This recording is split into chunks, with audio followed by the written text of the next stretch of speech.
All right, today we're going to be graphing sine and cosine equations using transformations of all the amplitude, reflections, and vertical shifts. So first of all, take out your unit circle, so that pumpkin colored sheet, and we're going to make a table of values. So using the unit circle here, in the first column here, we're going to do our radians, and we're just going to pick the nice values. We're just going to pick them on the axes themselves. So we're just going to go 0, and then pi over 2, and then pi, and then 3 pi over 2, and then all the way around is 2 pi. So they're at 0, and we're going to look at the sine of t over here. This is our t, or our angle. And our sine there has to do with our y value. So our y value there at 0 degrees is 0. Our y value up there at pi over 2 is 1. Our y value there at pi there is 0. Our y value down at 3 pi over 2 is -1. And our y value at 2 pi there is 0. So let's graph this out. So I'm going to always label my axes here. We don't just put tick marks on there and not put anything with them, because we have no idea what you're talking about if you don't label these. So make sure you're labeling the axes here. So on the horizontal axis, notice I have pi over 2, pi, 3 pi over 2, and 2 pi. On the vertical axis over here, I've got my 1 and my -1. So let's graph that out. So at 0, we have 0.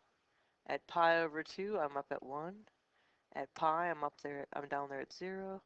At 3 pi over 2, I'm down here at -1. And at 2 pi, I'm there at 0. So connecting those.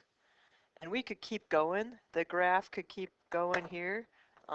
We could keep on going here on our graph if we did that. This would be 5 pi over 2. And this would be 6 pi over 2.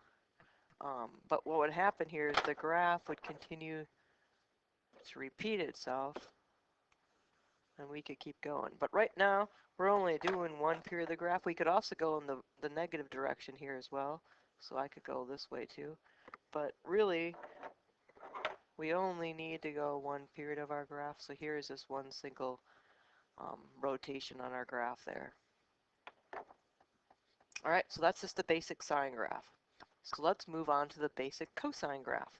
The basic cosine graph, we're going to use the same angle values, so the same t values, and then we're going to worry about the cosine over here. So same one, so 0, pi over 2, pi, 3 pi over 2, and 2 pi. And again, I'm only choosing the ones that are on the axis. This makes it easier. Cosine there is 1, that's your x value, and then at pi over 2, your x value there is 0, and then at pi there, your x value is -1. At 3 over pi, your x value is 0, and at 2 pi, your x value there is 1. So again, I'm going to label my axes here. I'm not going to not do that, otherwise I'm going to get my problem here wrong. So pi over 2, pi, 3 pi over 2, and 2 pi. So graphing this one out, here is 0, right here where it's 0, 0, and 0, 1. So where I'm going to start. Pi over 2 is at 0. Pi, I'm down here at -1. At 3 pi over 2, I'm at 0. And at 2 pi, we're up here at 1. So now I can simply connect those. And again, it could continue going if we wanted to go in either or both directions. But that's just one rotation of our cosine graph. All right, what we're going to do is we're going to transform these. We're going to move them up, down, left to right. We're going to stretch them. We're going to shrink them. We're going to reflect them. Today we only have 3 of them. We're going to vertical amplitude there. That's your A value. That's what comes in front of your sine or your cosine. That's your amplitude there. And we do the absolute value of whatever that value is. That will give you your amplitude.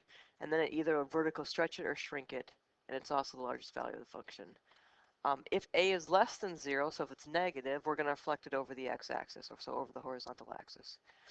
And then the d value, we're going to shift it up or down d units. So that's, sometimes we write it here, sometimes we put it out in front. So we might say d plus a sine k of x minus b.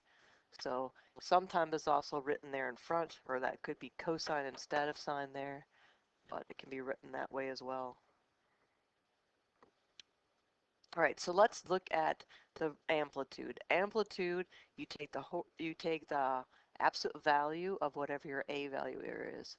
So our a value is what's in front of our sign there, and it's a 1 there, so the absolute value of 1 there is 1, so the amplitude there is 1.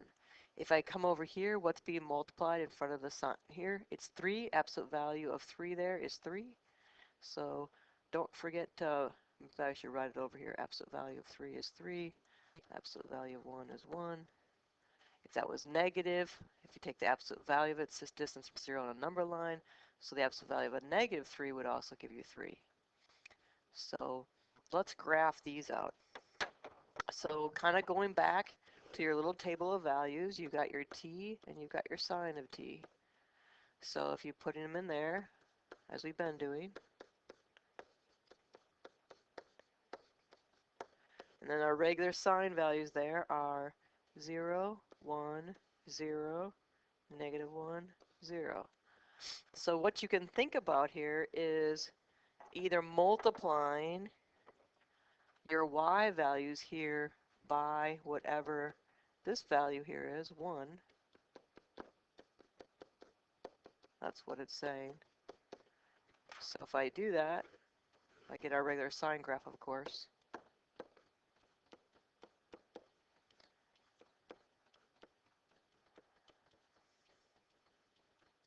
So if I graph this out, we end up getting 0, 1. Whoops, sorry, 0, 0.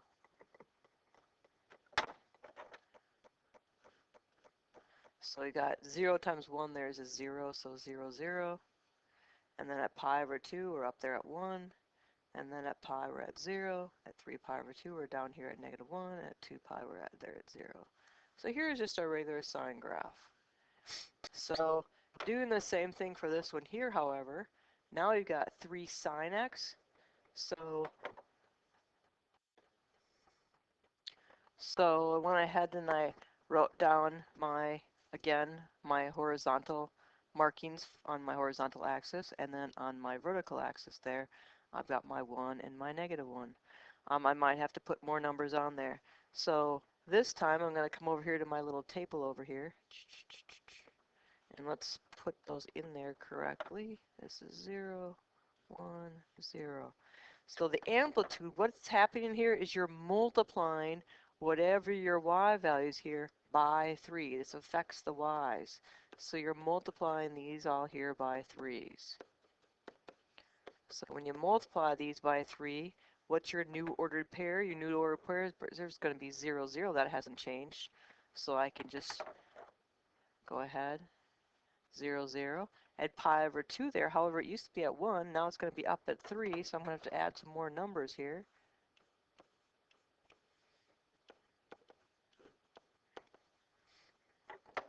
So graphing that out, at pi over 2, I'm up here at 3. At pi here, I'm going to be 0 times 3 there is 0. At 3 pi over 2, -1 times 3 there is a -3.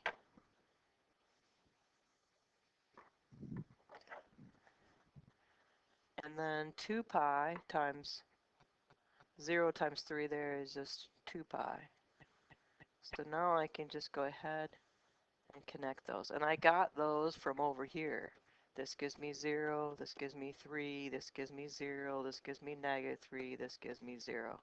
And I plotted my new points out there. So the only thing I changed there is 3. So now you can kind of compare it. What does the amplitude do? Well, in the middle here, this is kind of splitting your graph here horizontally in half. So there's a 1 from your horizontal axis in here. If you think about this being a horizontal axis, going this way here, your distance there is 1. Your distance here is 1. That's your amplitude. If you think about this here being your horizontal axis here from here to here, that's 3. From here to here, this is 3. So that's your amplitude. Distance from, largest distance there from your horizontal axis, that splits it in two. All right. So this one, now we're going to look at vertical shifting. Now, amplitude, you are multiplying by your cosine or your sine. With shifting up or down here, it's what's being added to your function, either out front, like it is there, or to the right-hand side of it. So amplitude here, it's right here in front. Remember, that's still 1. Vertical shift there, however, is 2 plus. So this is going to shift it up too. Over here, amplitude is what's being multiplied here, which is a 1. And then the vertical shift there is a -1, so that's going to shift it down 1. So let's go back to our cosine values, and I'm just going to write them in here again, just to keep reminding us what they are.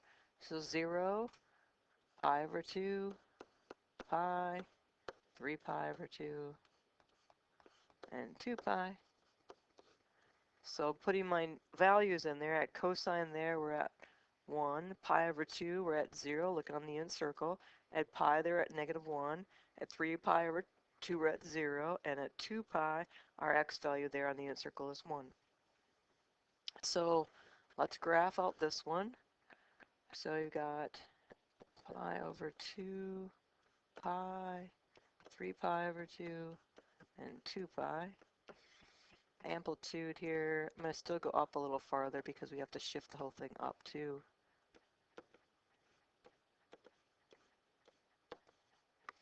All right, so what this does for up 2, it's kind of like it does out here. You're adding 2 to your y value. So just go ahead and add 2 if that's helpful to you.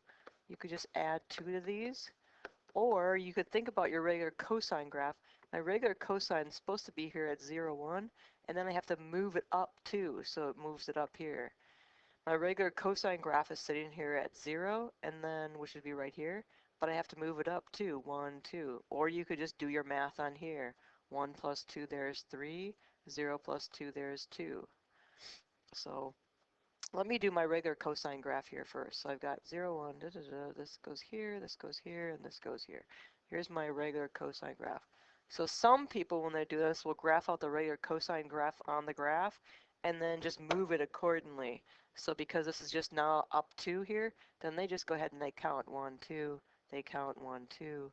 Going down here, I'm going to count up 2, 1, 2. From here, I'm going to count up 2, 1, 2. From here, I'm going to count up 2, 1, 2.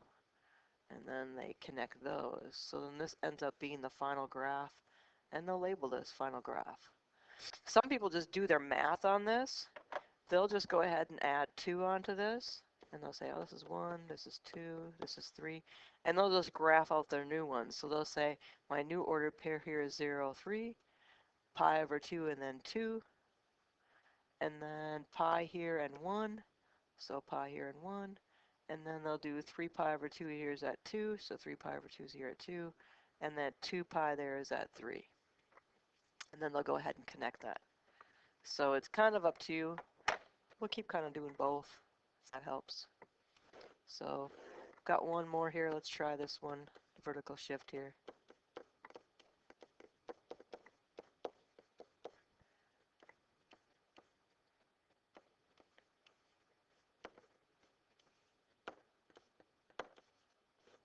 All right, so this one here, kind of going back to that, we've got our, if we want to graph it all out at once, we can go to 0, 1 if we want to graph it out, or all at once, doesn't matter. So here's the regular cosine graph. And then this thing is saying, oh, we got to move everything down 1, so I have to move this down 1, move this down 1, move this down 1, move this down 1, move this straight down 1. So the red graph here ends up being my ending graph there, final graph. All right? Or, again, we could go ahead and over here, we could just subtract 1 each time if we wanted to.